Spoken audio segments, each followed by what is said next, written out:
Hello friends, कैसे हैं आप लोग। आई होप आप सभी अच्छे ही होंगे। तो आज के इस वीडियो में आपको बताएंगे 12 जून यानी कि आज जो आरआरबी एनटीपीसी सीबीटी 2 का एग्जाम हुआ है उसमें जितने भी जीके जीएस और करंट अफेयर पूछे गए हैं उन सारे क्वेश्चन का एनालिसिस करेंगे विद एक्स्ट्रा फैक्ट के साथ। टोटल 40 प्रश्न है और ये सभी प्रश्न बिल्कुल एक्यूरेट और रियल प्रश्न है और ये सभी प्रश्न पूछे गए थे आज के एग्जाम में। तो चलिए शुरू करते हैं। पहला क्वेश्चन है कि किस अनुच्छेद के अंतर्गत संसद द्वारा संविधान संशोधन किया जाता है। जो संविधान में संशोधन किया जाता है संसद के द्वारा किस अनुच्छेद के अंतर्गत किया जाता है। तो इसका राइट आंसर हो जाएगा 368। अनुच्छेद 368 के अंतर्गत संविधान में संसद द्वारा संशोधन किया जाता है। और संविधान में संशोधन करने की जो प्रक्रिया है वो किस देश के संविधान से लिया गया है, तो वो दक्षिण अफ्रीका देश के संविधान से लिया गया है संविधान में संशोधन करने की प्रक्रिया। और किस अनुच्छेद के अंतर्गत संशोधन किया जाता है, अनुच्छेद 368। ये सारे एक्स्ट्रा फैक्ट को आप याद रखिएगा। अब चलते हैं अगले क्वेश्चन की ओर। क्वेश्चन पूछा था कि अकबरनामा जो है, आईन अकबरी इसको बोलिए या अकबरनामा बोलिए, ये कितने भागों में विभाजित है। तो हम बता दें ये 3 भागों में विभाजित है। कितने भागों में, 3 भागों में विभाजित है। और तीसरा भाग है ये अकबरनामा। और अकबरनामा के लेखक बहुत बार एग्जाम में पूछ लिए जाते हैं कि अकबरनामा के लेखक कौन है, तो अबुल फजल है। कौन है, अबुल फजल है। आईन अकबरी कहिए या अकबरनामा के लेखक, अभी इसी बात को याद रखिएगा। उसके बाद क्वेश्चन पूछेगा बाबरनामा के लेखक कौन है, तो बाबर है। उसके बाद जहांगीरनामा के लेखक कौन है, जहांगीर है। हुमायूंनामा जो हुमायूंनामा है उसके लेखक कौन है, उसका बहन है गुलबदन बेगम। तो ये सारे एक्स्ट्रा फैक्ट को आप याद रखिएगा। अब चलते हैं अगले क्वेश्चन की ओर। क्वेश्चन पूछा था कि जो सत्रिया नृत्य है उसके संस्थापक कौन है। तो इसके संस्थापक है संत श्रीमंता शंकरदेव, इसके संस्थापक हैं। और सत्रिया जो नृत्य है वो किस स्टेट के हैं, तो ये असम के हैं। किस स्टेट के हैं, असम के। आप इस पॉइंट को भी याद रखिएगा। इसका राइट आंसर हो जाएगा शंकरदेव। संत शंकरदेव सत्रिया नृत्य के संस्थापक हैं। उसके बाद क्वेश्चन पूछा था कि देश की कुल आय को उसकी कुल जनसंख्या से भाग देने पर क्या कहा जाता है उसे। जब देश की कुल आय को देश की कुल जनसंख्या से भाग दिया जाता है तो क्या निकलता है, तो वो प्रति व्यक्ति आय निकलता है, यानी कि पीसीआई, पर कैपिटा इनकम निकलता है। देश की कुल आय को जो राष्ट्रीय आय है उसे देश की कुल जनसंख्या से भाग जब दिया जाता है तो हमें क्या मिलता है, तो प्रति व्यक्ति आय, पर कैपिटा इनकम। आप इसे याद रखिएगा। उसके बाद क्वेश्चन पूछा था कि पाइथन 5 जो है ये किस प्रकार की मिसाइल है। तो पाइथन 5 ये हवा से हवा में मार करने वाली मिसाइल है। इसे डीआरडीओ द्वारा जो सफल परीक्षण किया गया अभी हाल ही में डीआरडीओ के द्वारा। और डीआरडीओ का स्थापना 1 जनवरी 1958 में किया गया। हेडक्वार्टर नई दिल्ली में। उसके जो अध्यक्ष है जी सतीश रेड्डी। आप इसे भी याद रखिएगा। और पाइथन 5 ये हवा से हवा में मार करने वाला जो मिसाइल है। उसके बाद क्वेश्चन पूछा था, ये करंट से क्वेश्चन पूछा था कि 2011 के जनगणना के अनुसार जो भारत के किस राज्य में जो एसटी हैं, शेड्यूल्ड ट्राइब, अनुसूचित जनजाति की जनसंख्या 0 है ना। तो पंजाब ऑप्शन के हिसाब से चलेगा तो पंजाब में सबसे कम है। उसके बाद मतलब एसएससी सीएचएसएल के एग्जाम में पूछा था, अब एनटीपीसी सीबीटी 2 के एग्जाम में पूछा था लेवल 2 और 4 में कि अनुसूचित जाति जो है उसकी जनसंख्या सबसे कम कहाँ है, न्यूनतम 0 कहाँ है, तो ये नागालैंड में। यानी कि एससी की संख्या 0 नागालैंड में है और एसटी की संख्या जो 0 है वो पंजाब में। ये दोनों बातों को याद रखिएगा। अगर यूटी में पूछेगा, यूनियन टेरिटरी में, केंद्र शासित प्रदेश में, तो लक्षद्वीप सबसे अधिक है। कौन, लक्षद्वीप का, है ना। अब इसको भी याद रखिएगा। उसके बाद क्वेश्चन पूछा था कि अल्हा लोकगीत जो है मध्य प्रदेश से किस क्षेत्र में गाया जाता है। अल्हा लोकगीत तो मध्य प्रदेश के बता दें बुंदेलखंड जो क्षेत्र है मध्य प्रदेश के, उस क्षेत्र में अल्हा लोकगीत को गाया जाता है, वहाँ के मतलब मध्य प्रदेश में। आप इसे याद रखिएगा। और अल्हा लोकगीत किस स्टेट से संबंधित है, तो मध्य प्रदेश से। और मध्य प्रदेश के किस क्षेत्र में गाया जाता है, तो बुंदेलखंड क्षेत्र में। उसके बाद क्वेश्चन पूछा था कि जो कौन से पेड़ जो है वो जीवित है, जीवित जीवाश्म है ना। तो ये हो जाएगा जिंकगो बिलोबा, जिसे मेडन हेयर ट्री भी कहा जाता है। देखिए लाखों वर्ष पुराने मतलब ये पेड़ है। इस पर जो है ना जो प्राकृतिक जो प्रभाव है, इस पर कोई भी किसी भी तरह का प्रभाव का कोई असर ही नहीं पड़ता, ये अभी भी जिंदा है ना। कौन सा, जिंकगो बिलोबा। आप इसे याद रखिएगा, ये नया क्वेश्चन पूछा था। उसके बाद क्वेश्चन पूछा था कि वर्तमान में आवर्त सारणी में कितने तत्व हैं। तो वर्तमान में आवर्त सारणी में 118 तत्व है। कितने, 118 तत्व हैं। और आधुनिक आवर्त सारणी जो दिए हैं, किसने दिए हैं, मोसले ने, है ना, 1913 में। आप इसे भी याद रखिएगा। उसके बाद 118 में 94 नेचुरल है, प्राकृतिक तत्व है ना। इस पॉइंट को भी आप याद रखिएगा। उसके बाद क्वेश्चन पूछा था कि ओलंपिक 2020 से कि भारत ने हॉकी में किस देश को हराकर कांस्य पदक जीता था। ये बता ना, भारत इस बार जो ओलंपिक हुआ था उसमें इतिहास रच दिया था। 41 साल बाद, कितने 41 साल बाद जो हॉकी में भारत ने कोई मेडल जीता। कौन सा मेडल? वो कांस्य पदक जीता था। किस देश को हराकर? तो जर्मनी को हराकर। और इससे पहले जो जीता था 1980 में जीता था। उसके बाद जस्ट 41 साल बाद टोक्यो ओलंपिक 2020 में भारतीय हॉकी टीम ने जर्मनी की हॉकी टीम को हराकर कांस्य पदक जीता। इस पॉइंट को भी आप याद रखिएगा।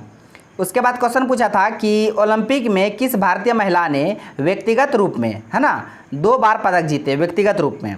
तो ये पीवी सिंधु जीती है, बैडमिंटन खिलाड़ी है पीवी सिंधु। ये ब्राज़ील जो ओलंपिक हुआ था उसमें सिल्वर मेडल जीती थी 2016 में। उसके बाद टोक्यो ओलंपिक जापान में हुआ था, उसमें कांस्य पदक। 2 बार पदक जीतने वाली व्यक्तिगत रूप से वो पीवी सिंधु है, बैडमिंटन खिलाड़ी है ना। उसके बाद क्वेश्चन पूछा था कि 2021, ये करंट से पूछा था कि एशियन एमेचर बॉक्सिंग चैंपियनशिप में भारत ने कितने गोल्ड मेडल जीते हैं। तो इसमें भारत ने 2 गोल्ड जीते हैं, 5 सिल्वर जीते हैं, 8 कांस्य जीते, ब्रॉन्ज जीते हैं। 2 गोल्ड कौन कौन जीते थे, नाम भी आप याद रखिएगा। वैसे तो पूछा था कितना गोल्ड है, तो 2 गोल्ड जीते हैं। और 2 गोल्ड कौन कौन से जीते हैं, तो पूजा रानी, उसके बाद संजीत कुमार, ये दोनों 2 गोल्ड जीते हैं भारत के लिए। किसमें? एशियन एमेचर बॉक्सिंग चैंपियनशिप में। आप इस पॉइंट को याद रखिएगा।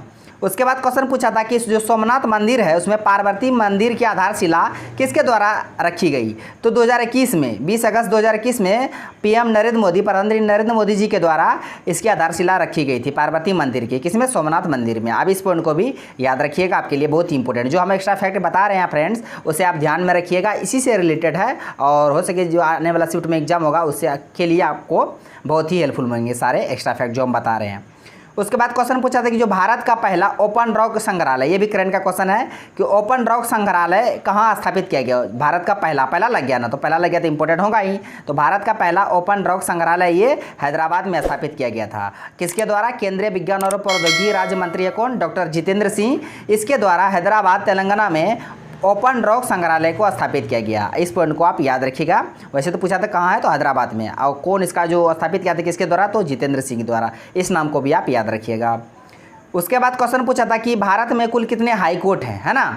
हाई कोर्ट कितने हैं? तो कुल 25 हाई कोर्ट हैं। कितने? पहले 24 थे, अब 25वां अमरावती हाई कोर्ट आंध्र प्रदेश, वो 25। तो वर्तमान भारत में 25 हाई कोर्ट है। आप इसको भी याद रखिएगा। और क्वेश्चन पूछेगा भारत का सबसे पुराना हाई कोर्ट कौन सा है? कलकत्ता उच्च न्यायालय, है ना। 1861 के अधिनियम के द्वारा जो 3 कोर्ट का जो स्थापित किया गया था 1862 में, कलकत्ता, मद्रास, बम्बई। तो उसमें से सबसे पुराना हाई कोर्ट कौन सा है? Calcutta high court. आप इस पॉइंट को भी याद रखिएगा। उसके बाद क्वेश्चन पूछा था कि विंडो जो है कंप्यूटर में होता है ना, विंडो 10 में डेस्कटॉप को लॉक करने का शॉर्टकट की क्या होता है। कंप्यूटर से भी क्वेश्चन पूछते हैं, पता है ना। एनटीपीसी सीबीटी 2 के एग्जाम में, सीबीटी 1 में भी पूछा था। तो कंप्यूटर से क्वेश्चन 2-3 पूछते हैं एग्जाम में। और आज के एग्जाम में पूछा था कि जो विंडो 10 है उसमें डेस्कटॉप को लॉक करने का शॉर्टकट की क्या होता है, ये पूछा था। तो उसमें लॉक करने का उसका शॉर्टकट की जो होता है वो विंडो जो की होता है, विंडो बटन, उसके साथ आप जो लेटर होता है, A से Z तक लेटर होता है ना, तो उसमें L जो लेटर है, तो विंडो की को L के साथ प्रेस करने पर डेस्कटॉप को लॉक किया जाता है ना। तो इसका शॉर्टकट की होगा विंडो की प्लस L, दोनों को आप याद रखिएगा। उसके बाद क्वेश्चन पूछा था कि जो उच्च न्यायालय है हाई कोर्ट, उसके जो न्यायाधीश है किस अनुच्छेद के अंतर्गत शपथ दिलाई जाती है। तो उच्च न्यायालय के न्यायाधीशों को शपथ दिलाई जाती है अनुच्छेद 219 के अंतर्गत, है ना। इससे रिलेटेड कुछ एक्स्ट्रा फैक्ट बता रहे हैं, आप उसे भी ध्यान में रखिएगा। क्वेश्चन पूछेगा कि जो उच्च न्यायालय के न्यायाधीशों की जो शपथ दिलाया जाता है, शपथ किसके द्वारा दिलाया जाता है। तो संबंधित राज्य के राज्यपाल के द्वारा। जिस राज्य के हाईकोर्ट के उच्च न्यायालय के न्यायाधीशों को अगर शपथ दिलाया जाता है तो उसके जो राज्य में दिलाया जाता है उस राज्य के राज्यपाल के द्वारा उस राज्य के हाईकोर्ट के न्यायाधीशों को शपथ दिलाया जाता है। इस पॉइंट को आप याद रखिएगा। क्वेश्चन पूछेगा राष्ट्रपति जो शपथ दिलाया जाता है, राष्ट्रपति को शपथ कौन दिलाता है। तो भारत का जो सुप्रीम कोर्ट है, मतलब सर्वोच्च न्यायालय, उसके मुख्य न्यायाधीश के द्वारा मतलब इसको शपथ दिलाया जाता है अनुच्छेद 60 के अंतर्गत। राष्ट्रपति का शपथ, रुकिए थोड़ा हट गया ये, कहेंगे हाँ। तो राष्ट्रपति का शपथ अनुच्छेद 60, उसके बाद उपराष्ट्रपति का शपथ अनुच्छेद 69, उसके बाद राज्यपाल जो शपथ वो अनुच्छेद 159। ये सारे एक्स्ट्रा फैक्ट को आप याद रखिएगा। उसके बाद क्वेश्चन पूछा था कि किसने रक्षा मंत्रालय द्वारा युद्ध जंगी जो कार्रवाई है के इतिहास के संग्रह और वर्गीकरण और संकलन पर नीति मंजूरी दी है। तो पता ना रक्षा मंत्री अभी कौन है, राजनाथ सिंह, उसी के द्वारा मंजूरी दे दी गई है ना, जून 2000 में। आप इसे भी याद रखिएगा, 2020 में। उसके बाद रक्षा मंत्री तो हो गया राजनाथ सिंह। गृह मंत्री कौन है, अमित शाह। अभी हाल ही में नए मंत्रालय बनाए सहकारिता मंत्रालय, उसके भी मंत्री कौन है, अमित शाह। आप इस पॉइंट को याद रखिएगा। उसके बाद क्वेश्चन पूछा था कि जो पहला यूएनडीपी है, यूएनडीपी क्या है, UNDP United National Development Programme, ये जो पहली बार प्रकाशित हुआ था कब हुआ था, तो 1990 में हुआ था। और इसी के द्वारा एक रिपोर्ट आती है एसडीआई, ह्यूमन डेवलपमेंट इंडेक्स, है ना, ह्यूमन डेवलपमेंट इंडेक्स, इसी के द्वारा रिपोर्ट आती है। और 2020 में भारत का रैंक था इसमें 131वां। आप इस फैक्ट को भी आप याद रखिएगा, UNDP United Nation Development Programme, और ये अपना पहला रिपोर्ट प्रकाशित हुआ था 1990 में। और ये रिपोर्ट जारी करता है एसडीआई, मानव विकास सूचकांक, उसमें भारत 2020 में 131वां रैंक में था। उसके बाद क्वेश्चन पूछा था कि फुल फॉर्म से पूछा होता है HYVP का फुल फॉर्म क्या होता है, high yielding variety programme, high yielding variety programme HYVP का फुल फॉर्म होता है। उसके बाद क्वेश्चन पूछा था, हम पहले ही बता दें, कुल लगभग 40 प्रश्न है, 40-45 प्रश्न है, जो कि बिल्कुल एक्यूरेट के साथ जो आज पूछे गए उन्हीं क्वेश्चन को हम करा रहे हैं विथ एक्स्ट्रा फैक्ट के साथ। तो उसके बाद क्वेश्चन पूछा था ये भी करेंट से कि जो विश्व खाद्य पुरस्कार जो दिया गया है 2021 में, ये किसे दिया गया है, तो 2021 में विश्व खाद्य पुरस्कार दिया गया शकुंतला हरक सिंह को, डॉक्टर शकुंतला हरक सिंह को 2021 के लिए विश्व खाद्य पुरस्कार दिया गया है। आप इस पॉइंट को याद रखिएगा। उसके बाद क्वेश्चन पूछा था कि लैंगिक जनन जो होते हैं उसमें नर और मादा युग्मक मिलकर क्या बनाते हैं, तो लैंगिक जनन में नर और मादा युग्मक मिलकर क्या बनाते हैं, जैगोट, और जैगोट है। उसके बाद ZYGOTE, उसके बाद इसको हिंदी में बोलते हैं युग्मनज, ये युग्मनज बनाते हैं, नर और मादा युग्मक मिलकर युग्मनज बनाते हैं, है ना।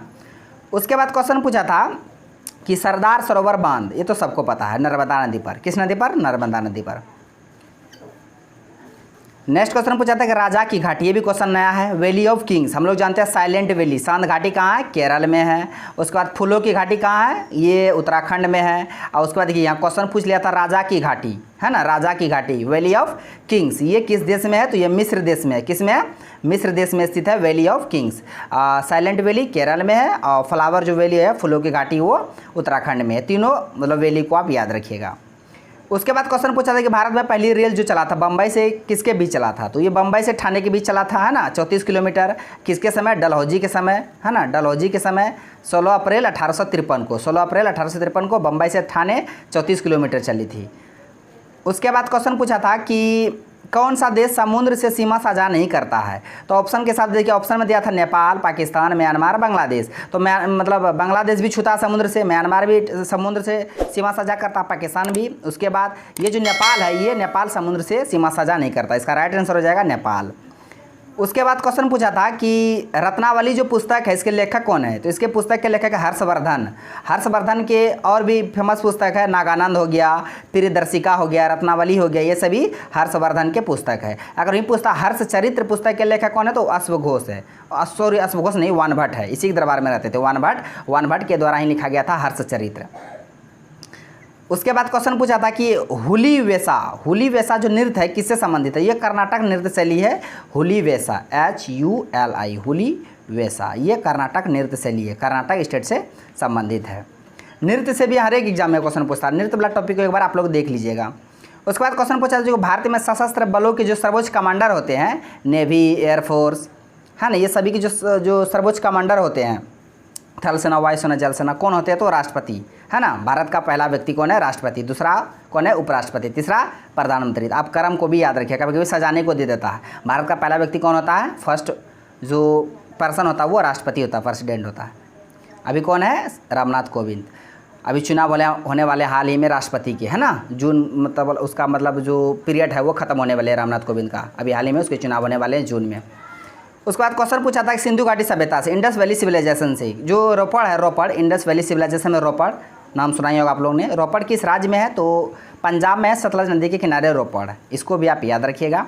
यहीं पे आदमी के साथ साथ कुत्ते को भी दफनाया जाता था, साक्ष्य जो मिला था कि आदमी के साथ साथ कुत्ते को भी दफनाया गया, कहाँ से, रोपड़ से। ये रोपड़ कहाँ है, पंजाब में, सतलज नदी के किनारे। उसके बाद क्वेश्चन पूछा था जो प्राथमिक क्षेत्र है इसके उदाहरण कौन सा है, प्राथमिक क्षेत्र का। ऑप्शन में आपको दिया विनिर्माण, शिक्षा, बैंकिंग, खनन। देखिए शिक्षा, बैंकिंग ये सेवा क्षेत्र है, तृतीय क्षेत्र में आ जाएंगे। विनिर्माण ये द्वितीय क्षेत्र में आ जाएंगे, लेकिन ये जो खनन है ये प्राथमिक क्षेत्र के आएंगे। इसका राइट आंसर हो जाएगा खनन, ऑप्शन डी। उसके बाद क्वेश्चन पूछा था कि संविधान में जो 22 भाषाएं हैं वह किस अनुसूची के अंतर्गत 22 भाषाएं हैं, तो अनुसूची 8 में 22 भाषाएं हैं। उसके बाद 7 में क्या है, सूची है, केंद्र, राज्य, समवर्ती, अवशिष्ट, है ना, और वर्तमान में 12 अनुसूची है। 8 पहले था, 4 जोड़ा गया था बाद में।